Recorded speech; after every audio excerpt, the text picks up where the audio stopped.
soul. I live for you alone. Every breath. Amen. Que Dieu soit loué parce que il a été fidèle à ses promesses. Amen. Au départ, on préparait ces mariages parce que je les recevais toujours, ces couples-là, pour les enseigner sur le mariage. Et après, si le mariage n'est pas fait, ça va être compliqué. Mais Dieu a permis que celui de Thierry ou Ilma se passe très bien. C'était un mariage glorieux. Alléluia. Généralement, quand vous organisez deux choses, il y a toujours un qui foire, mais ça n'a pas été le cas. Les deux étaient tellement extraordinaires. Un haut niveau dès le départ, on s'est dit, est-ce qu'avec Gédé Vivier encore va pouvoir atteindre ce niveau-là? Mais à un niveau encore qui était encore plus élevé. Alléluia. Et Dieu était là, il s'est glorifié, on a passé un moment extraordinaire. On s'est réjoui. Alléluia. Et j'ai dit aux filles de l'église que cette année, c'est la double, pour l'année prochaine, c'est la double portion. J'en ai fait 2 cette année. Il faut que j'en fasse 4 l'année prochaine. Arrangez-vous, débrouillez-vous. Alléluia. Ne faites pas mentir la promesse que Dieu m'a donnée. Il m'a dit, en 2021, tu vas marier 4 de tes enfants dans cette église. Ne faites pas mentir Dieu. Alléluia. Donc si tu as commencé dans une relation, sois bien gentil pour qu'il t'amène au mariage. Alléluia. Amen. Sois gentil, mais la bonne gentillesse. Je n'ai pas dit la gentillesse. Voilà, qui va jusqu'à là-bas. Non. Parce que quand tu es trop gentil, aussi on te jette. Amen. Alléluia. Dieu m'a pas donné un message pour ce matin. Et je pense que même si on est en saison de joie et de mariage, il faut quand même le donner. Parce qu'il me l'a donné. À un moment, j'ai voulu le changer, mais je me dis, je le garde quand même. Tous les messages que Dieu me donne est forcément pour une personne. Amen. Mais je crois que ça doit être pour quelqu'un aujourd'hui, ce matin. Il me l'a donné dans ce titre exact. Il a dit, Dieu aime aussi notre ennemi. Voilà, c'est ce qu'il m'a dit. Dieu aime aussi notre ennemi. J'étais là comme ça quand je pensais à tout ce qu'on a suivi dans la vie. J'ai dit, waouh, toutes ces personnes-là, est-ce que Dieu les aime? Et puis il m'a dit, mais bien sûr, je les aime. Dieu aime aussi notre ennemi. Alléluia. Amen. C'est une phrase généralement qui n'est pas évidente à recevoir dans le cœur. Surtout quand on vient de vous piétiner le cœur, vous ne pouvez pas dire que Dieu aime la personne qui l'a fait. On a toujours cette sensation de croire que ceux qui nous font du mal sont détestés et haïs de Dieu. On pense que Dieu ne les aime pas et qu'ils ne sont même pas ensemble avec Dieu, Dieu ne les connaît même pas. On a tendance à croire qu'il aime ceux qui font du mal et des fois nous attendons à ce que Dieu les punisse et qu'il paye pour ce qu'ils ont fait. Mais je vais te dire quelque chose, Dieu aime aussi tes ennemis. Il t'aime, mais il aime aussi tes ennemis. Amen. Et nous voyons peu d'enseignements qui abordent ce volet des ennemis. Généralement on dit, 2021, tous tes ennemis seront sous tes pieds. Amen. C'est ce qu'on dit généralement. Oui, Dieu va les écraser. Tu auras la victoire sur tes ennemis. Amen. Bon, on ne parle pas de cette partie-là. Que ce qu'on entend de dire que Dieu va les écraser là. Dieu les aime. Alléluia. Alléluia.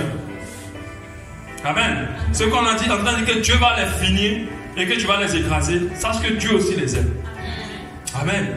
Des fois, toi tu pries qu'il te bénisse. Lui aussi là-bas, il prie aussi que Dieu le bénisse. Donc Dieu va bénir qui connaissait qui. Alléluia. Amen. Sachez-vous que la position, la pensée que tu as, l'autre aussi a la position et la même pensée, comme toi. Il te voit aussi en diable, tu le vois en diable. Tu le vois en ennemi, nous aussi tu te vois en ennemi. Mais tout cela n'est pas vrai. On attend de voir le message pour dire, rends-toi l'envoyeur. Je te dis en 2021, rends-toi l'envoyeur. Amen. Pasteur, et quand il te dit ça, il pense déjà à la maman, au papa, au frère, à la soeur, à la tante. Tu n'as même pas la preuve qu'elle t'a envoyé une fusée nocturne. Mais tu es en train d'envoyer quelque chose vers elle. Tu n'as même pas la preuve. Moi, je regarde beaucoup des films d'enquête. J'aime beaucoup les films où il y a des énigmes. Et je me rends compte que même quand on sait que c'est lui qui est le bandit, il faut le prouver. Des fois, on est convaincu que c'est lui. Même des fois, on attrape la personne avec le couteau, mais il faut le prouver. C'est pas parce qu'il a un couteau avec le sang dans la main et que c'est lui qui a tué. Mais ça, les Africains ne connaissent pas ça. Entre la majorité de notre civilisation, on est tellement superstitieux même qu'on ne cherche même pas à avoir des preuves qu'on est déjà si loin. Alléluia. Mais tout cela n'est pas la pensée de Dieu concernant nos ennemis. Surtout dans ces temps de la grâce. Dieu aime aussi nos ennemis. Faisons attention à ne pas confondre notre histoire avec Dieu, avec l'histoire qu'il avait avec Israël. Ce n'est pas pareil. Et c'est là qu'il y a l'amalgame aujourd'hui dans l'église. Si l'Ancien Testament n'existait pas, il y a des gens qui seront perdus, ils ne sauront même pas quoi enseigner. Parce que tout le message est là-bas. Pendant que nous ne sommes plus de l'ancienne alliance, nous appartenons à une nouvelle alliance. Alléluia. Ne confondons pas notre histoire avec l'histoire que Dieu avait avec Israël. Alléluia. Ne le confondons pas. Et beaucoup ne comprennent pas. Beaucoup ne réalisent pas qu'on n'est plus dans ce mode-là. Et Jésus a pris la peine, avec plusieurs versets, de le rappeler aux Juifs. On va prendre l'exemple de l'un de ces versets, Matthieu 5, 38. Il dit, vous avez appris qu'il a été dit œil pour œil, dent pour dent. Ça, c'est la loi. Je dis, vous avez appris qu'il a été dit œil pour œil, dent pour dent. Ça, c'est la loi. La loi, c'est comme ça que ça fonctionne. Si tu as fait du mal à quelqu'un, on te fait du mal aussi. Mais moi, je vous dis de ne pas résister aux méchants. Ça, c'est la grâce. C'est un Dieu qui aime ses ennemis, qui aime nos ennemis, qui est en train de nous donner des recommandations en faveur de nos ennemis. Si quelqu'un te frappe sur la joue droite, présente lui aussi l'autre joue. Au temps de la loi, ça ne fonctionnait pas comme ça. Si quelqu'un te tape sur la joue droite, tu dois le taper aussi sur la joue droite, tu dois le terminer. Si quelqu'un veut plaider contre toi, et prends ta tunique, laisse-lui encore ton manteau. Matthieu 5, 38. Si quelqu'un te force à faire 1000, fais-en 2 avec lui. Donne à celui qui te demande et ne te détourne pas de celui qui ne veut pas, qui veut emprunter de toi. Donc, il est en train de dire qu'on vous a dit selon la loi, œil pour œil, dent pour dent. Mais moi, je vous dis que quand quelqu'un te fait du mal, laisse-le continuer à te faire du mal. Si quelqu'un t'arrache quelque chose, donne-lui encore quelque chose. Ça, c'est le temps de la grâce. Et cela définit quelque part que la pensée, la relation que Dieu avait avec Israël, la relation qu'il avait avec eux, n'a rien à voir avec la relation qu'il a avec nous. Ce message que vous entendez, vous n'êtes pas à la tête, vous n'êtes pas là que vous êtes à la tête. C'est un message avec l'alliance d'Israël. Parce que quand vous lisez, il y a aussi les malédictions si les gens n'obéissaient pas. Alléluia. Si tu prends ces messages-là pour faire de ta vie, alors sois-en convaincu que le jour où tu pêches, Dieu te maudira. Parce que voilà la base de l'alliance des Juifs avec Dieu. Quand ils étaient bien, Dieu bénissait. Quand ils étaient mauvais, Dieu le maudissait. Quand ils étaient bien, Dieu leur donnait la victoire sur les ennemis. Quand ils étaient mauvais, Dieu faisait que les ennemis avaient la victoire sur eux. Mais au temps de la grâce, que tu sois bon ou mauvais, la grâce est toujours là. C'est pour ça qu'on dit la grâce est trompeuse. Dieu ne te bénit pas parce que tu es bon chrétien. Il te bénit juste parce qu'il t'aime. Ce n'est plus pareil en fait. C'est pour ça que je refuse de me remettre sur la loi. Je refuse de prendre les promesses d'Israël pour en faire mes promesses. Je veux lire les promesses que Dieu a données Jésus, au travers de Jésus à nous dans la nouvelle alliance. Alléluia. Amen. C'est quoi un ennemi? Un ennemi, la première définition, bien sûr, il y en a deux. C'est une personne qui nous veut du mal, qui souhaite notre mal, qui veut nous nuire, qui veut nous faire du mal, et qui nous met un couteau dans le dos, qui veut nous tuer, qui nous tue, bon, pas tuer, qui veut nous tuer, qui porte atteinte à notre intégrité de vie, de bien, ainsi de suite. Mais nous devons comprendre aussi que ça, c'est l'ennemi classique en définition. Mais nous devons comprendre aussi qu'un ennemi peut être une personne, amen, peut être une personne qui a un statut d'ennemi que dans notre cœur, mais qui en réalité n'est pas un vrai ennemi. Ou n'est pas un ennemi. Parce qu'en fonction de comment tu regardes les gens, tu considères les erreurs des autres, ou les actes qu'ils ont fait mal envers toi, tu peux les mettre dans ta case d'ennemi pendant qu'ils ne le sont pas. Peut-être qu'il a réagi ou elle a réagi envers toi parce qu'elle était de mauvaise humeur, elle était frustrée, elle était blessée. Mais ce n'est pas quelqu'un qui est ton ennemi. Alléluia. Donc nous pouvons, dans cette liste-là, avoir des personnes que nous tenons comme ennemis. Donc tu dois savoir que tous ceux qui te font du mal ne sont pas forcément des ennemis. Il y a des gens qui font, on fait tous des erreurs dans nos relations. Amen. On fait tous des erreurs. Nous avons blessé des gens. Moi, des gens qui m'ont pris pour leur ennemi pendant que je les aimais. J'ai failli peut-être dans certaines choses envers elles, mais je les aimais. Je ne voulais pas lui à leur vie, au contraire, je souhaitais qu'elle réussisse. Mais moi, elles m'ont vu comme un ennemi. Amen. D'accord? Donc cet ennemi n'est pas forcément quelqu'un forcément qui veut te nuire. Il peut être aussi la personne que toi tu as définie comme ennemi à cause d'une erreur qu'il a faite envers toi. Amen. L'ennemi aussi, il peut arriver que l'ennemi soit quelqu'un que nous qualifions d'ennemi en fonction de notre susceptibilité. Il y a des gens qui sont très susceptibles et qui basculent très vite les autres dans le mauvais camp. Alléluia. Que ce soit véritablement un vrai ennemi, que ce soit un ennemi que nous allons définir nous-mêmes, nous devons comprendre que Dieu aime tous nos ennemis. Dieu aime ceux qui nous font du mal. Dieu aime ceux qui nous blessent. Amen. Dieu aime ceux qui veulent nous faire du mal. Dieu les aime. Et quand un enfant de Dieu intègre cette information, il commence à vivre une vie qui correspond à Dieu. Parce que quelqu'un va me dire, mais pasteur, tu me dis ça, moi je vais faire quoi avec? En quoi moi j'en profite? Alléluia. Tu me dis, Dieu aime mes ennemis. Et alors? Qu'est-ce que j'en fais? Mais je voudrais te dire que cette information est importante pour toi, parce que ça t'aidera à plaire à Dieu. Ça t'aidera à être un fils qui correspond au cœur de Dieu. Nous comprenons que, parce qu'on a redéfini aujourd'hui la relation, la vie chrétienne. Les gens l'ont redéfini avec la convoitise du monde. La vraie vie chrétienne, c'est de tout faire pour plaire à Dieu. C'est de vivre d'une manière qui touche le cœur de Dieu.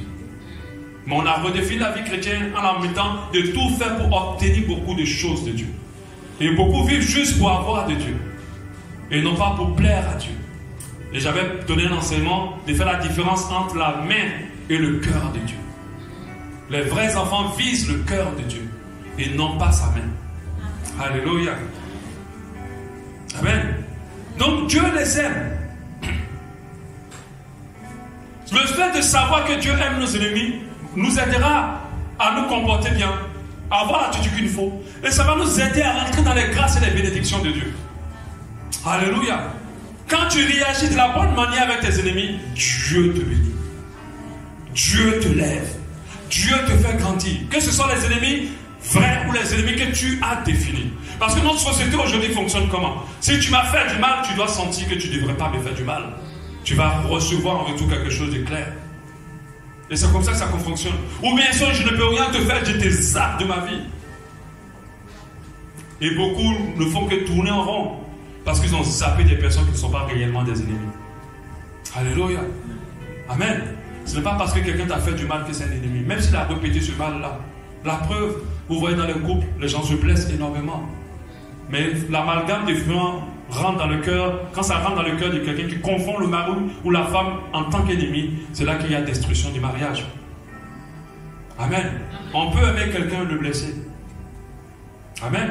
Mais ce n'est pas forcément un ennemi. On n'est pas forcément un ennemi pour cette personne. Regardez ce que la parole de Dieu dit en Matthieu 5, 43. Matthieu 5, 43. Vous avez appris qu'il a été dit, c'est Jésus toujours. Selon la loi, bien sûr, tu aimeras ton prochain et tu haïras ton ennemi. C'est ce que la loi dit. Tu aimeras ton prochain et tu haïras ton ennemi. Vous avez appris ça. Jésus leur dit ça encore. Mais moi je vous dis, aimez vos ennemis. Dieu ne peut pas te demander d'aimer quelque chose qu'il lui n'aime pas d'abord. Dieu ne va pas te conduire à aimer quelqu'un que lui n'aime pas. Il ne va pas te conduire à apprécier quelque chose que lui n'apprécie pas. S'il te dit d'aimer tes ennemis, c'est parce que lui les aime avant toi. Alléluia. Aimez vos ennemis. Bénissez ceux qui vous maudissent. Faites du bien à ceux qui vous haïssent.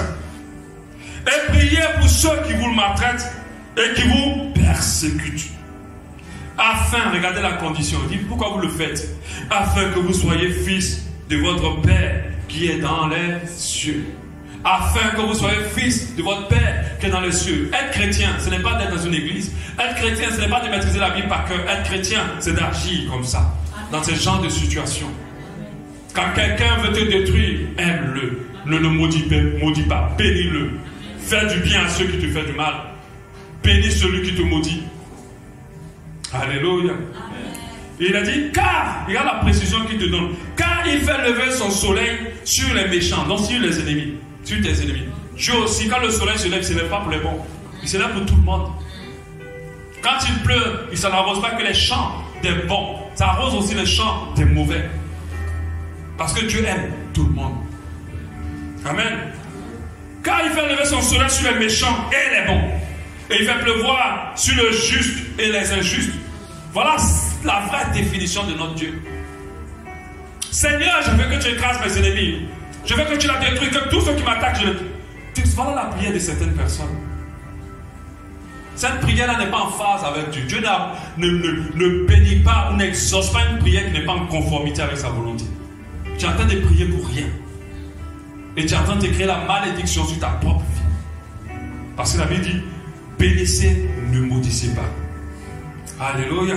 Votre histoire de retour à l'envoyeur, je l'ai vu même des fois sur des affiches. Et vous êtes remplis, vous êtes allés vous remplir dans ces séminaires-là. Retour à l'envoyeur. Alléluia. Si vous aimez ceux qui vous aiment, quelle récompense méritez-vous? Donc Dieu est en train de dire que, en fait, si tu aimes ceux que tu aimes, ceux qui t'aiment, en fait, tu n'es pas béni. Est-ce que vous comprenez? Si tu aimes tes enfants, Dieu s'en fout. C'est tes enfants. Si tu aimes ta femme, il s'en fout. C'est ta femme. Elle t'aime, tu l'aimes aussi. Mais la récompense vient quand tu aimes quelqu'un qui ne t'aime pas. Il dit, quelle récompense méritez-vous si vous aimez ceux qui vous aiment? Donc en fait, on est béni quand on commence à aimer celui qui ne nous aime pas. Quand on commence à aimer celle qui ne nous aime pas. C'est à partir de là que nos vies commencent à prendre un autre niveau. Alléluia. C'est pour cela qu'il faut que tu comprennes cela. Il dit, les publicains n'agissent-ils pas de même? C'est-à-dire, les gens qui sont publicains, c'est ceux qui étaient accrochés à la loi. Si vous saluez seulement vos frères, que faites-vous d'extraordinaire? Alors, entre nous maintenant, c'est bonjour, bonsoir. Et quand tu le dis, tu es tellement fier de le dire, parce que tu estimes que, bon, comme il ne me salue plus, moi aussi je ne le salue plus. Comme elle ne dit plus bonjour, moi aussi je ne dis plus bonjour. On se regarde, on se dépasse. Ça, c'est comme ça que les Ivoiriens, on se regarde, on se dépasse. Et tu penses que tu es fier. En fait, tu es en train d'annuler la grâce. À chaque fois que quelqu'un te fait du mal, Dieu te donne l'occasion de te lever encore plus haut. Dieu te donne l'occasion de te bénir plus. À chaque fois que quelqu'un te blesse, en fait, tu as eu une opportunité pour aller plus loin. Tu as eu une opportunité pour lever le niveau de ta vie. Mais beaucoup le ratent toujours.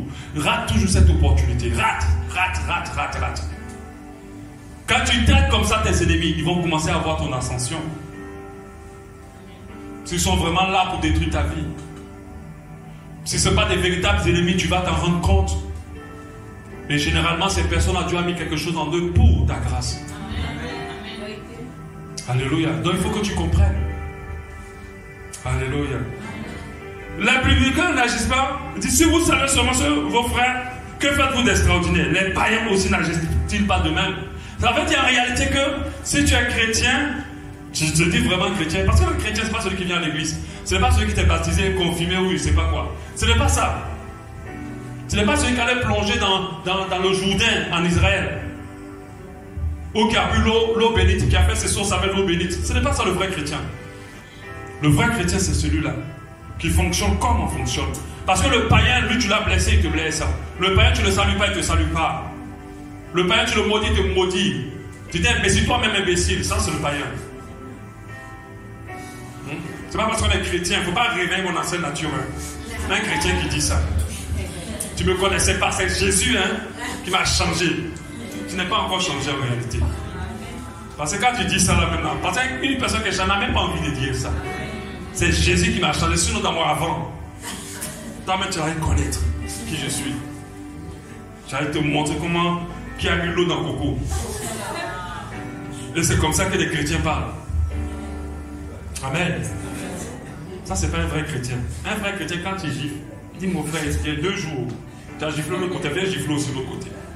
C'est la parole de Dieu qui a dit ça. Mais il y a des gens, il ne faut même pas les frôler. Hey. Toi, mais quand tu les frôles, l'électricité que tu sens là, tu sens que tu as frôlé un problème. Mais ils sont chrétiens. Alléluia. Amen. Dieu aime aussi notre ennemi. La personne que tu vois en rouge là, Dieu le voit en rose. Alléluia. Et puis il dit à la fin, soyez donc parfaits comme votre Père céleste est parfait.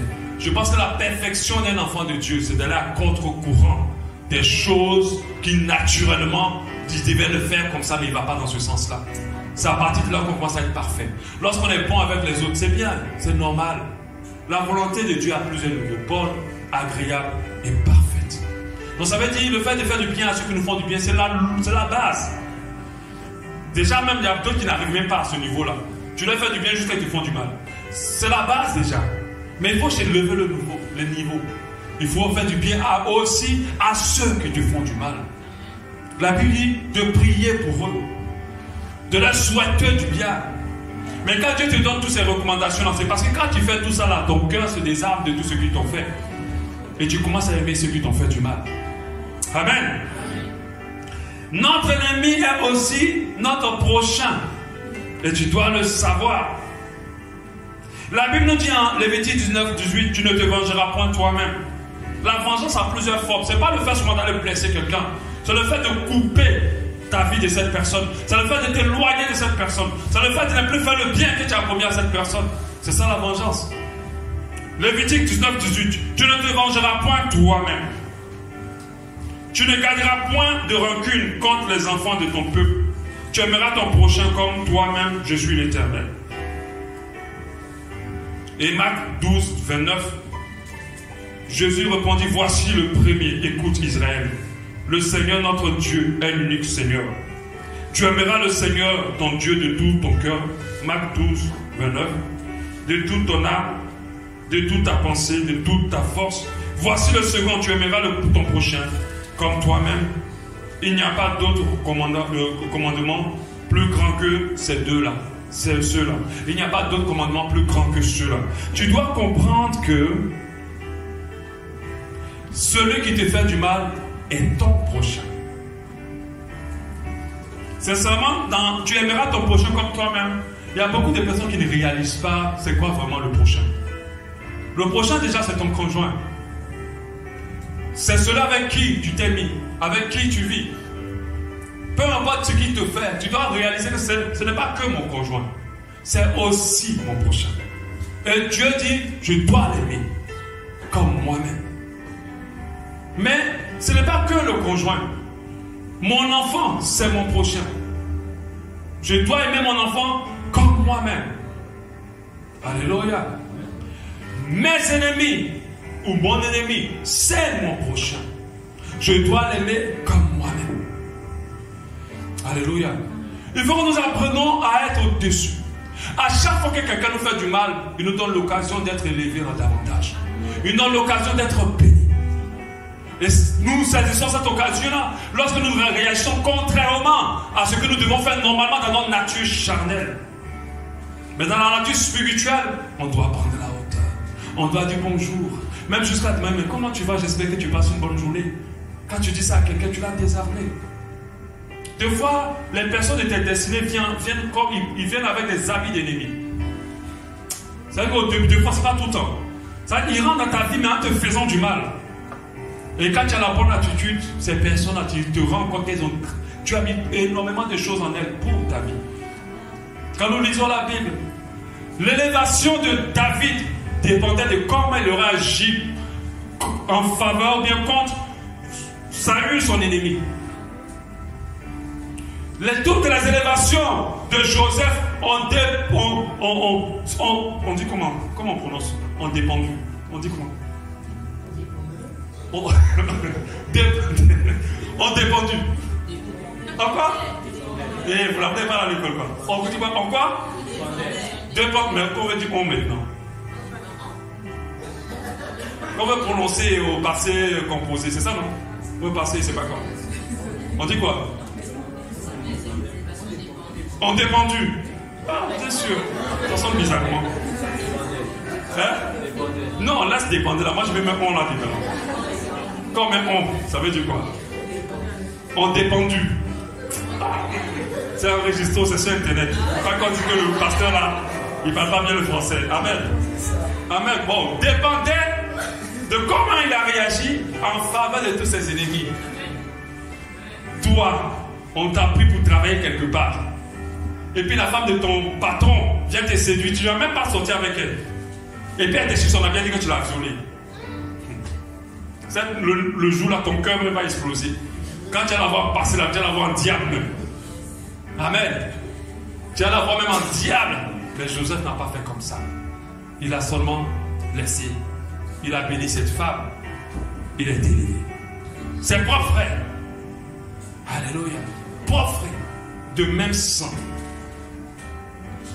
On t'attrape, on te jette dans le trou. Après on te sort, on te donne en esclavage. Ton propre frère. Tes propres frères. Alléluia. Toi. Mais Joseph a trouvé une occasion de pardonner à ses frères-là. Il a prié pour eux. Il attendait de les rencontrer. Et Dieu a permis que cette attitude l'a élevé au-dessus. Mais ça, c'est trop loin. Jésus, notre sauveur. Son nom au-dessus de tout nom a dépendu. Ça, c'est dit non. De façon bizarre. A dépendu. Après, je vais finir sur Google. Ok, d'accord. Voilà les rapidesses, on va finir sur Google. Voilà, a dépendu. Ça sent quand même bizarre. Amen. De comment il s'est comporté avec ses ennemis. Pendant qu'il est sur la croix, au lieu de prier pour les bonnes choses, Seigneur, pardonne-les quand ils ne savent pas ce qu'ils font. Toi, tu vas prier pendant qu'on te sacrifie. Alléluia. Tu as prié quand tu vas faire l'appel, c'est de les maudire jusqu'à plus partir. Mais lui, il a te dit, Seigneur, pardonne-les. Parce que l'attitude qu'il a eue envers ces personnes-là, il avait réalisé que Dieu les aimait. Il faisait ce acte-là parce qu'ils étaient ignorants. Il faisait ce acte-là parce qu'ils étaient sous influence. Et sa réaction a fait que Dieu l'a élevé. Le troisième jour, il est ressuscité aujourd'hui, jusqu'à aujourd'hui. Et pendant toutes les années qu'il va exister, il portera le nom au-dessus de tous les noms. Alléluia. À cause de l'attitude qu'il a eue. J'aimerais te demander pour 2021, sincèrement, rien que cette attitude-là peut changer ta vie. Rien que ce message-là peut mettre ta vie dans un autre niveau. Rien que ça. Rien que ce message-là peut accélérer les choses qui tardent dans ta vie. Rien que ça. Tu commences à appliquer ça vraiment dans ta vie. Ta vie ne pourra plus rester au même niveau. Pardonne à ton père qui t'a abandonné ou qui t'a méprisé. Pardonne à ta mère. Pose des beaux actes envers ces personnes. Pardonne à tes parents ou des personnes qui t'ont méprisé. Pardonne à ton patron qui cherche à te casser ou ton responsable qui cherche à te faire envoyer. Aie de l'amour envers cette personne. Pardonne à ton conjoint qui t'a fait souffrir de toutes les souffrances possibles. Et Dieu te bénira. Dieu t'élèvera devant cette personne. Et Dieu te fera avancer. Pour 2021, il faut rentrer dans cet esprit-là déjà. S'il y a des personnes actuellement avec qui tu as tout arrêté, je t'encourage ce soir. Reçois la force de Dieu et va avec cette personne et aplanir les sentiers. Et Dieu t'élèvera devant ces personnes. Aime ces personnes, tu les aideras. Parce que des fois, nous portons des choses pour des gens. Mais parce que nous ne savons pas pardonner, nous ne savons pas réagir envers eux. Même s'ils sont des ennemis pour nous, nous les faisons rater quelque chose. Alléluia. Des fois, le pardon pour quelqu'un, envers quelqu'un peut l'aider aussi. Parce que quand tu vas le pardonner, tu vas voir qu'il y a quelque chose que Dieu a aussi mis dans ta vie pour cette personne. Et demain, elle va le voir. Elle va le reconnaître. Alléluia. Ne ratez aucune occasion pour Dieu de vous élever. Par l'action négative, les actions négatives de vos ennemis envers vous. Alléluia. Est-ce qu'on peut prier pour ça ce matin? Voilà. Nos messages ne sont pas très longs, très courts et j'espère que Dieu t'a donné quelque chose d'important ce matin. Alléluia. Alléluia. Alléluia.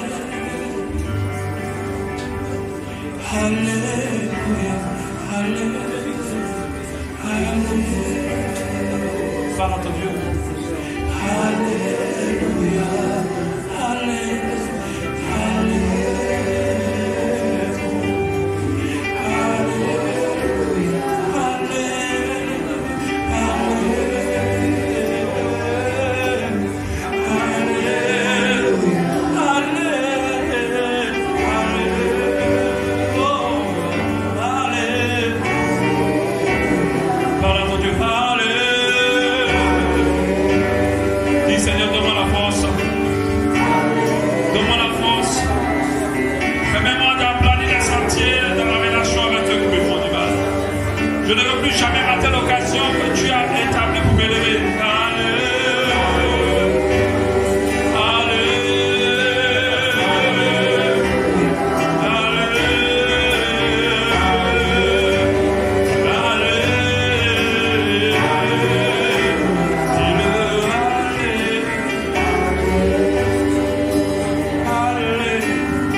Ces personnes que tu vois vraiment l'ennemi dans ton cœur, que Dieu change un statut dans ton cœur, qu'il change les statuts dans ton cœur, qu'il change les statuts dans ton cœur, et que tu puisses pardonner, et que toute puissance aplanisse entre toi et ces personnes.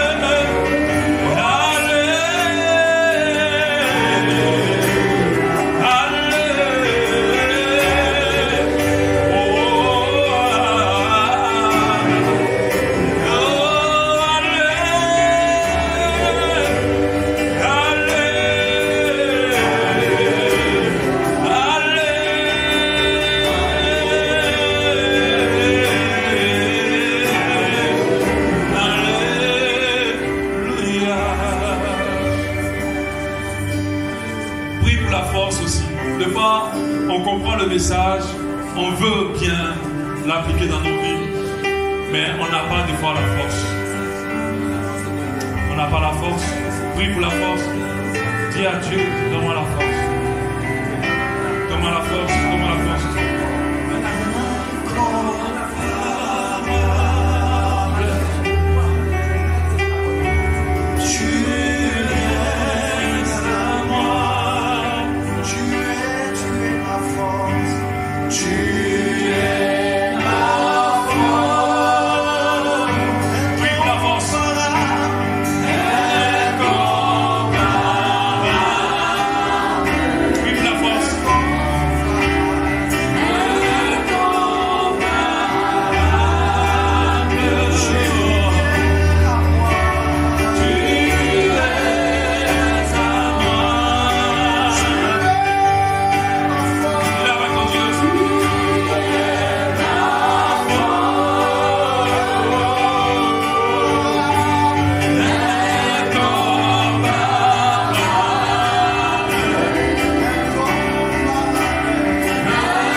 Certaines personnes qui n'ont plus l'envie, Prie pour l'envie, c'est-à-dire que tu sais que c'est vrai, tu sais que tu dois le faire, mais il n'y a plus cette envie dans ton cœur. Tu es fatigué de cette histoire, tu es fatigué de cela, et tu ne veux plus, tu n'as plus cette envie-là.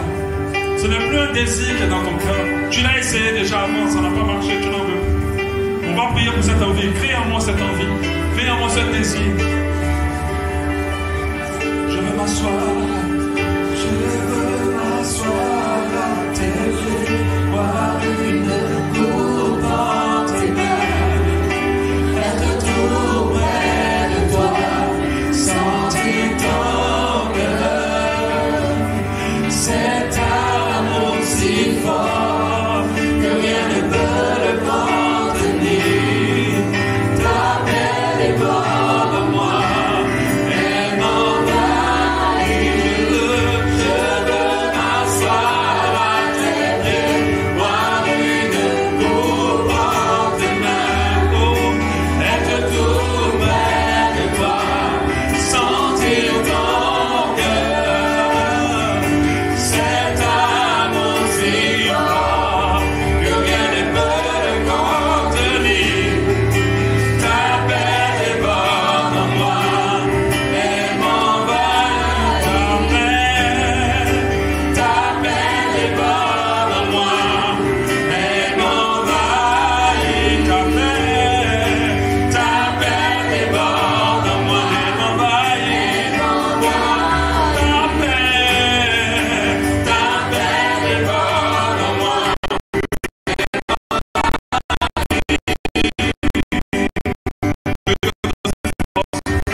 I live for